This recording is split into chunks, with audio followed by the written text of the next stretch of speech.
It's Monday. It's morning. And it's Macabre. Welcome to Monday Morning Macabre, everybody, the show where we talk about spooky, creepy stuff with Scones and Darcy. I am Darcy, that is Scones. Scones. Okay, thank you.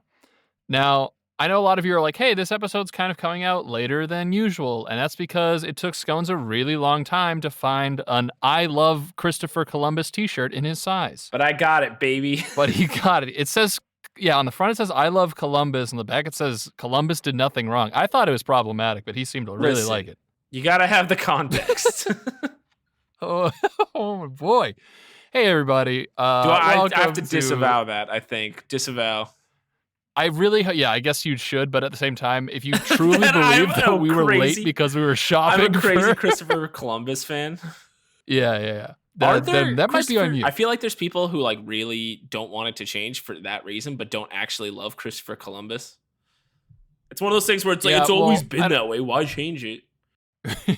yeah, right? Bro, Pluto's a planet. Christopher Columbus is a cool guy. Big fan of the Spanish throne and their expeditions to the New World. Hachi chachi. Leif Erikson was first. That's all I'm saying. Welcome, everybody. Leif Erikson did nothing wrong. Hey, everybody. Welcome to another episode of Monday Morning Macabre. We've said it before and we'll say it again. Good morning. Good morning. We've been all around the globe, as you guys know, doing our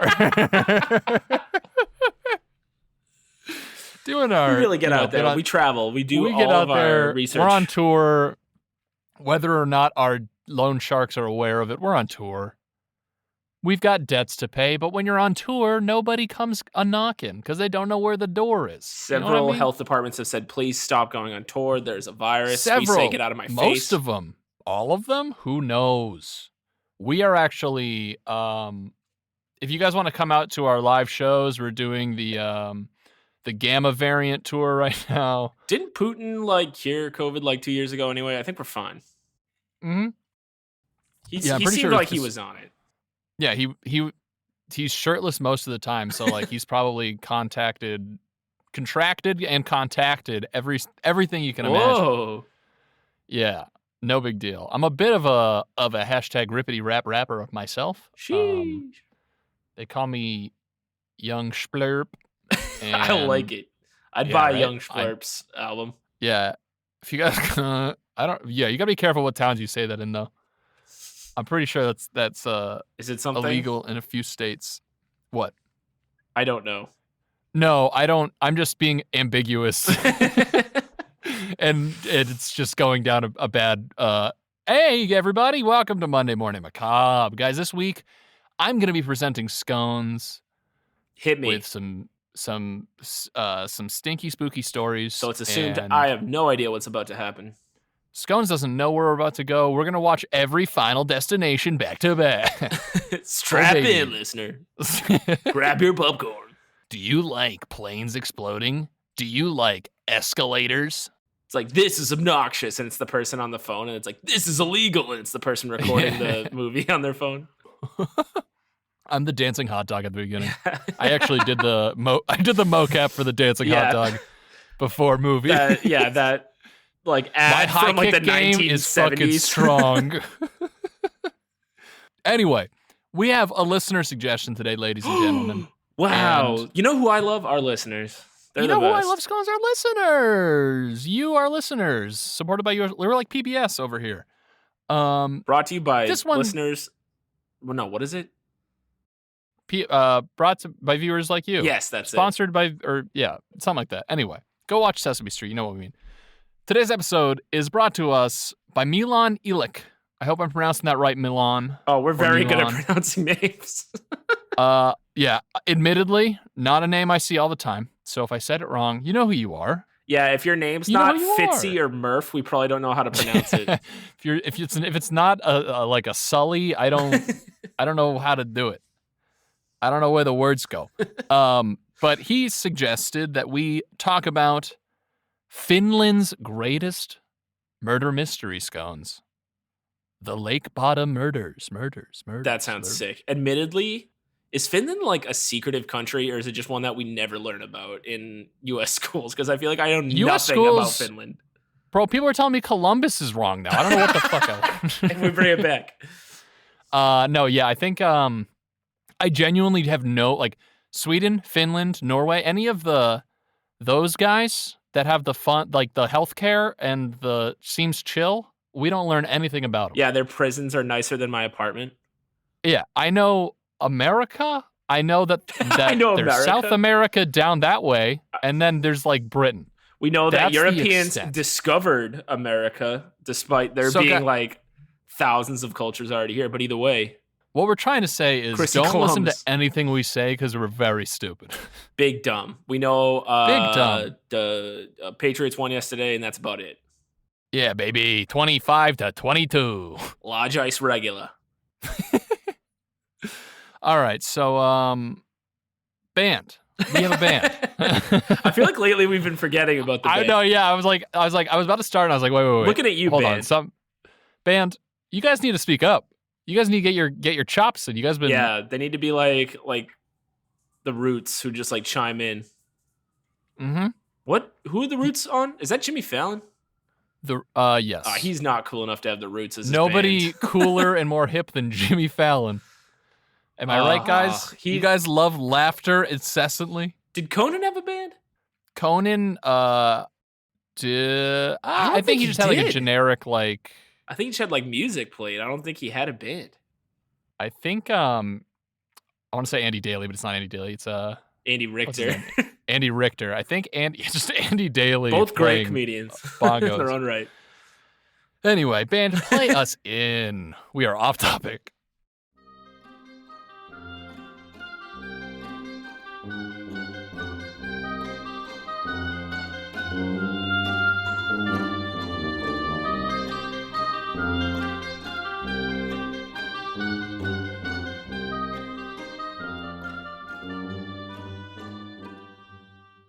So, Scowney, guess where this article that I'm reading is from? Ooh, you'll never guess. Allthat'sfinished.com. Yeah, exactly. All That's Finishing. It's All That's Interesting by Katie Serena. Shout out to you, Katie. Katie. The Lake Bodom Murders, Finland's most famous unsolved triple homicide. Ooh, wow. What? Yeah, triple. He's on fire. That's That's a basket. That's like an NBA Jam reference. Yeah, NBA Jam reference. His next kill is going to be a flaming basketball. And the other team loses 2 points. Yeah. Anyway, in the summer of 1960, 4 teenagers set out for Sweetheart's Retreat by the shore of Finland's Lake Bodom. Dude, I feel like so many like historically famous unsolved murders happened in the 60s and 70s. Mm-hmm. It's because literally it was like the first time that the media started like to actually like have like TVs were like in every household, so you're getting the news. But way before forensics. But way before people realized that like you can't just leave the house and like leave everything unlocked and just wander around alone, you know? Yeah. Like everyone just did that. Also probably I feel like the countercultural movement made for plenty of hysteria. No, just like easy targets, just like college age or younger kids kind of like driving cross country in vans and you know what I mean? Yeah. Young, wild, and free people. Yeah. So it was supposed to be a pleasant lakeside camping trip.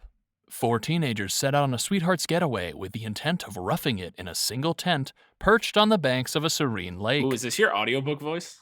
Yeah, I'm putting on like a get cozy, everybody.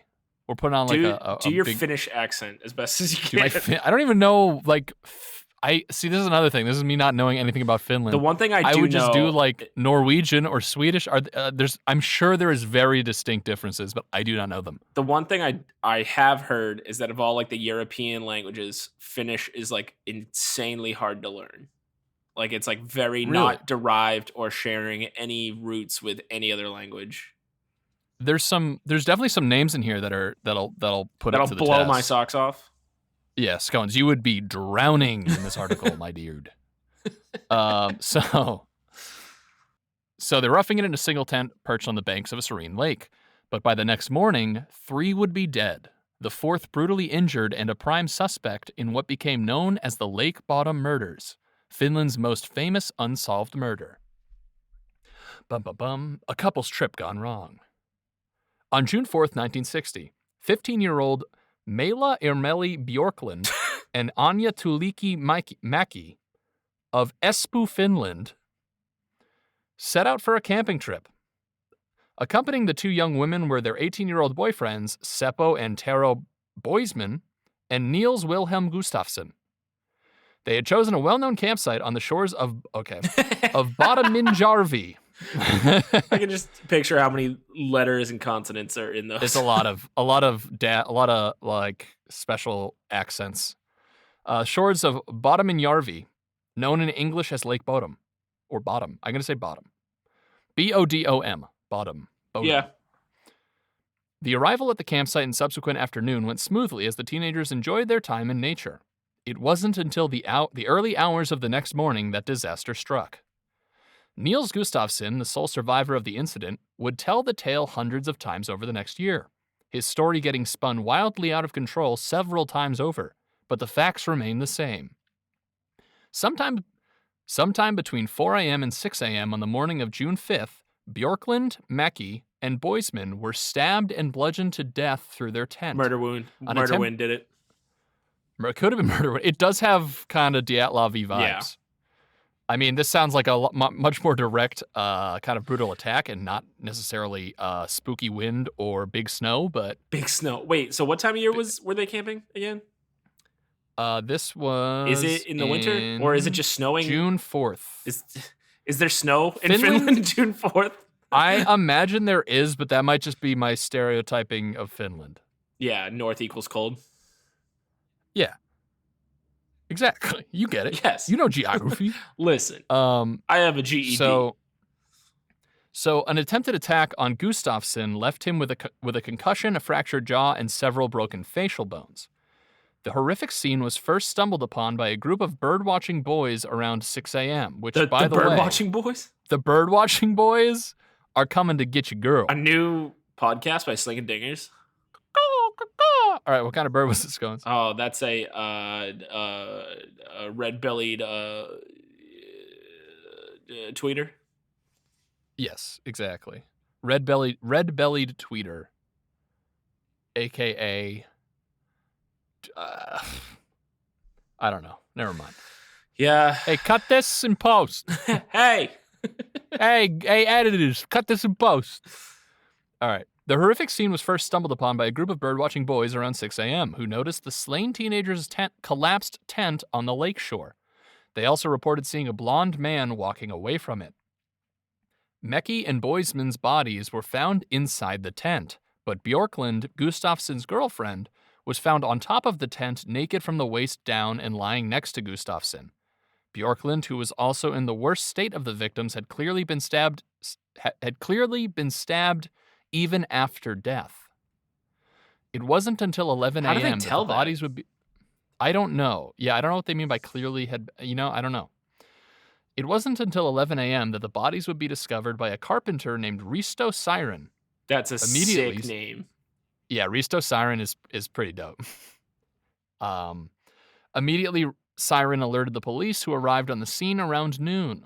By then, the victims of the Lake Bodom murders had been dead for more than 6 hours. That's big dead. Okay. I'm very curious about if there was snow. I'm really stuck on that part, if this was in the winter or not. If it means anything, the picture on the article does show a snow-covered lake. Okay. But I also pictured snow, but it's June, so I don't know. Scone. Any Finnish listeners, let us know. Yeah. A tumultuous and botched investigation. A classic Monday Morning Macabre story. From the start, the crime scene was a confusing one. Rather than enter the tent and stab the teenagers from the inside, it appears that the assailant had attacked blindly from outside the tent. He or she had clearly used a knife to stab the victims, but their bodies showed evidence of another weapon, an unidentified blunt object. Furthermore, so we got definitely weapons. This could not have been like a bear or something. Yeah, this is not like a bear or a tree fell on them or something. This is clearly stab wounds and blunt objects. Like it's not a moose. Furthermore, several strange items were missing from the scene, adding another layer of mystery to the crime. What if it was a moose with a knife in its mouth? That's true. Bullwinkle could have been having a bad day. Rocky's like, stop, please. Oh, Jesus. For example, the keys to the teenagers' motorcycles were gone, but the motorcycles themselves hadn't been taken. Gustafsson's shoes were also missing, though were later found roughly half a mile from the tent, along with parts of his clothing. That's kind of cool. They take motorcycles to go camping. Pretty badass. It's pretty cool. In what we're assuming is snowy winter. In snow. Yeah, snowy weather when they're 15. Hello? Kind of badass. 1960s. Later, the papers would lambast the police for their shoddy handling of the case from this point on. The police reportedly failed to take official recordings of their findings and did not cordon off the area, leaving it open to contamination, which is crazy. Yeah, what? Like that's like suspicious. This seems like one of those. Yo, everyone in the area, check this shit out. This has the makings of like the murderer was actually one of the cops' like kids or something, and they're oops, nothing was recorded. Oops, we didn't do anything. Shortly after the police left, curious onlookers and careless campers all but destroyed the murder scene, which just like common sense, guys. In an attempt to rectify their mistake, police enlisted the help of soldiers to search for the missing items. The site was instead further trampled, and most of the items were never found. This cops is crazy. Didn't record anything, and they're like, we need to look for stuff. Just call in the army. I don't want to do it. They're like, yo, you know that like mercenary friend that yells at midnight? Our neighbor? Let's get him involved. Hey, you know old Fireworks McGinty down the road? Let's get him down there. Yeah. He's probably awake. He usually has night terrors by now to wake him up. He's probably staring blankly at his wall.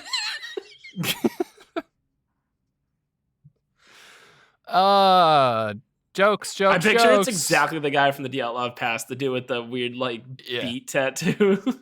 Yes. Yeah. So suspects in the Lake Bodom murders. The first suspects in the murders was Carl Valdemar Gilstrom. What? Voldemort? Carl Voldemort Gryffindor, known in the local community as Kiosk Man. Wait, what?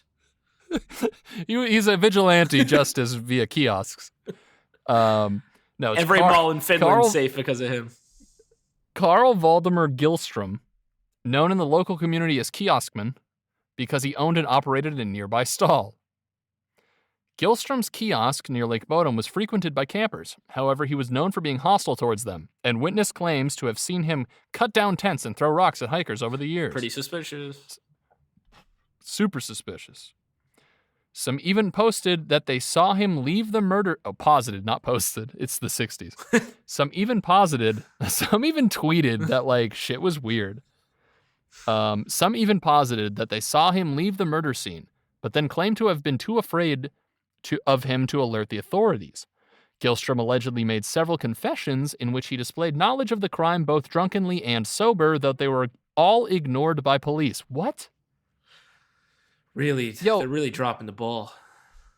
I gotta say, Finland, you're not showing me the best. 1960s police force was not the best class. Listen, 61 years ago, you guys really screwed the pooch.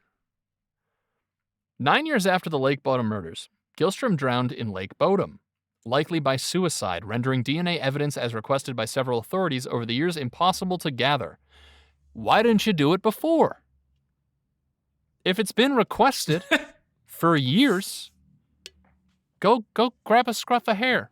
Why are we... A scruff of hair? I'm just saying, like, I don't know, this seems... I don't want to be the guy who's... I don't want to be an armchair quarterback here, but I like to think if I was a detective in Finland in 1960s and I had a sweet last name, like, I don't know, Detective, I'm going to say Reykjavik, but that's in Iceland, but you know what I mean. Just riding your motorcycle up there listening to death metal. Yeah, exactly. If I was a Metalocalypse band member, and I don't know if they're no, they're probably also Norwegian. I don't know, guys. It's all the same in my brain. I know Scandinavia loves death metal.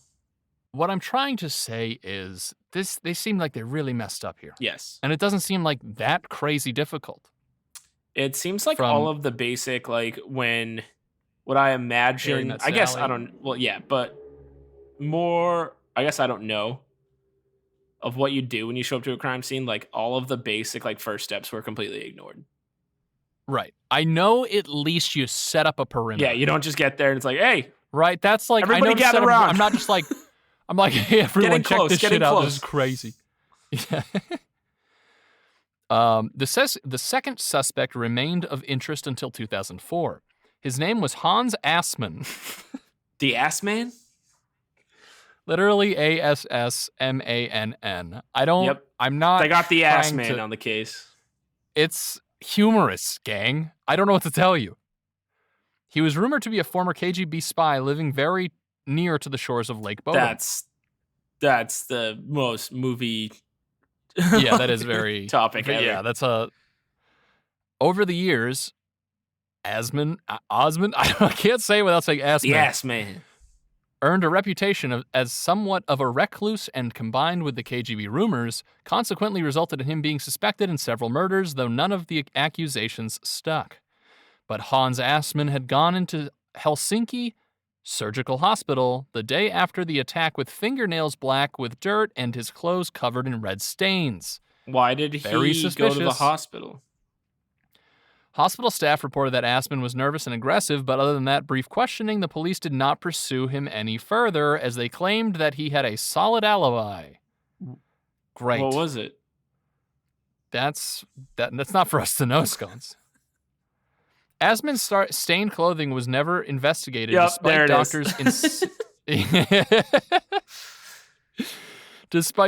insisting that it was blood. Assmann also matched a description of the blonde man fleeing the scene and cut his hair shortly following a newspaper article detailing the case. So he did it. He did it. Yeah, it sounds like we found the guy. Finally, police made an arrest 44 years after the murders.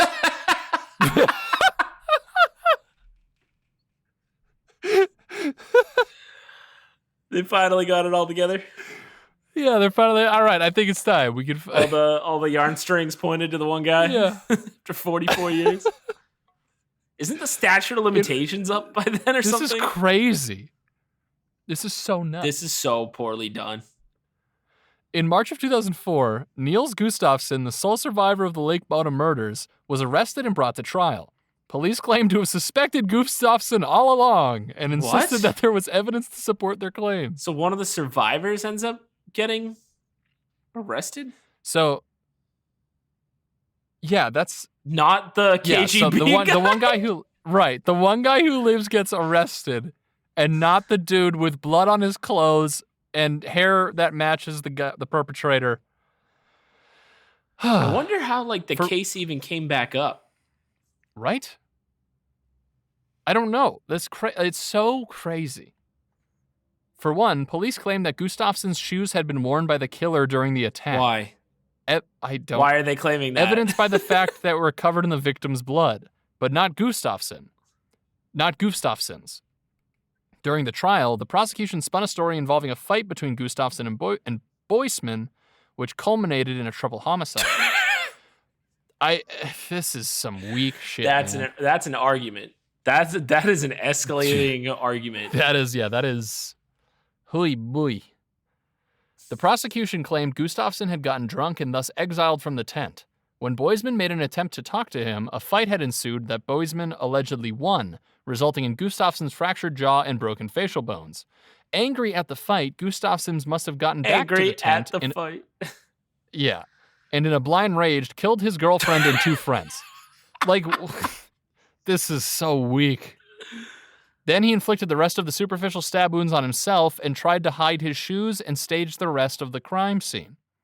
The fact that the young birdwatchers who originally found the site claimed to have seen a man leaving the area backed up the prosecution's claims.